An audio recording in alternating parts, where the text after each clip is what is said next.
H-back. So why pair these concepts with jet sweep? And this, this is something I started seeing being really common. The Rams do it a lot. It's all over college football. Lots of good CFL teams are working this into what they do. It's all about making life hard for the defensive end, right? The defensive end's the contained player. For him to do that job on a jet sweep, it helps him to get up the field, right? It's hard to contain the jet sweep play from the line of scrimmage. You have to run a long way down that line of scrimmage to set the edge. So the reason I love pairing this with jet sweep is going to encourage the defensive end upfield. Okay, so just two variations here. This would be power switch with the jet sweep. Again, we're still going to block the end, but it's going to make it way easier for the pulling guard here to kick the end out. Same thing if we ran the split zone. Here's with a bit of a split zone slip. But again, we're going to encourage the end upfield.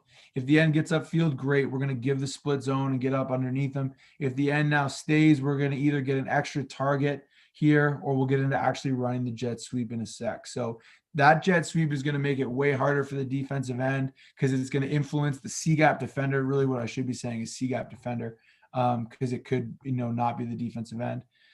Create leverage for the kickout player. Create secondary movement affecting the third level run fit. So you kind of see that with the diagram here. Okay. Usually your safety, your high players, they're going to fit the run late from the third level. And getting them moving sometimes can take what would be a 10, 12, 15-yard run, and getting them out of position can make it a 30, 40-yard run, can be a huge play. Whenever you're running this as well, you could also get the potential, if you use that jet sweep player as a blocker or an extra receiver to that side, can also catch the eyes of the second level. So even though the linebackers in most schemes wouldn't be responsible for that jet sweep, that movement can catch their eyes and make them late, whether it's to fit off the puller, or to step up and play the split zone. So I think it's really effective to pair with it and can make for some easy plays offensively. So the actual jet sweep itself, when would we actually give the jet sweep? This would be a called play. So you'd be running this kind of split zone or power switch action here. I have it drawn up with the split zone. And you're going to call like the end around or jet sweep. You see that end around all the time, in American football. And it's going to keep the defense honest. Whenever you're running that sort of action, that pre-snap movement, it's going to get the defense talking. And this defensive end now is going to have to honor that. Okay. And again, usually you're going to get that by getting upfield. If this defensive end sits on the line of scrimmage and you've got a good athlete running full speed here, ultimately they're going to get out leveraged. We used to do that with Curly all the time. If this guy even plays shuffle, right, it's pretty tough for him to play shuffle on line of scrimmage and then go leverage the jet sweep. So with these down blocks, it becomes really hard. And then especially if you're going to get a scrape exchange team, this is really, really tough because now the end is going to go down inside. This fullback or H can become a lead blocker, and you're just popping the ball, to the jet player there and getting the ball into the space. Like I said, you're going to use that when the end away from the run isn't getting upfield. So the end's getting upfield, great. You don't need to use this. You're able to run your split zone, your power switch, because you're creating that leverage for the kickout block. Great way to get to your best athlete. I mentioned, I had the pleasure of coaching Curly Gittens juniors with the Argos now, seeing his career develop at Laurier, and, one of the best receivers in the last, decade in Canadian university football. And we would just work this to death, with his speed, get the eyes of everyone in the secondary. And, that defensive end really can't be right when you're pairing this with other concepts. What would be the ideal? Just a good question in the chat here. Thanks, Coach. What would be the ideal depth of the back pre-snap so you get effective timing for the lanes to open? If you're talking about the power switch, Westerns guys are really deep, something that I might look at. If your quarterbacks, toes are at 5, having that back be, 2.5 to 3 yards deeper, I think on the power switch is great.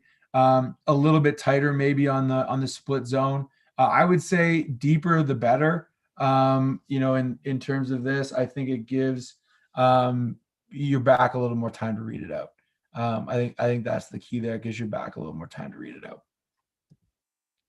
That's a great question. And guys, keep the questions coming. Great RPO potential here with teams that want to see seesaw. Yes, absolutely. The teams that want move the boundary half and the free safety with this action. Absolutely, coach. That's a great point. Great point, Coach JG there. Appreciate it. Guys, love all these questions in the chat. Keep them coming. It's a great way to do this, to kind of get the conversation going. So I'm going to roll this back because I think I missed some here. Here's a look at jet action, Western off the power switch. I posted this one on Twitter earlier. Again, this is great run scheme, from Coach Gates and Coach Marshall. They're going to run the jet sweep action. Again, that's going to encourage the end to get upfield. Now, here the end does a pretty good job. They've planned for this. Okay, we know with that jet action, they're going to try and run the power switch. The end does a great job of diving inside. Okay, the guard logs him inside. Okay, again, because the back is nice and deep, you're able to read this out. Now the fullback and that jet player, okay, are able to become lead blockers. You get the crack from the will, okay, and now you have two lead blockers leading up through. All right, again, 2nd and 6, you get a 10-yard run. In a playoff game, that's elite run game. That's what you want in terms of having an offense that can run the ball on 2nd and 5 confidently and get first downs.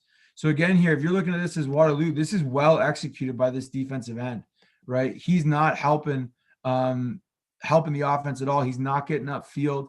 He's doing his job, right? So he's able to take away that puller. But now because you crack the slot and you bring the jet action and the pulling fullback around, matching these gaps just becomes so challenging, right? You get that movement at the second level, and again, like I said, 10, 12-yard run in a playoff game, that's what you're looking for. Here's another example.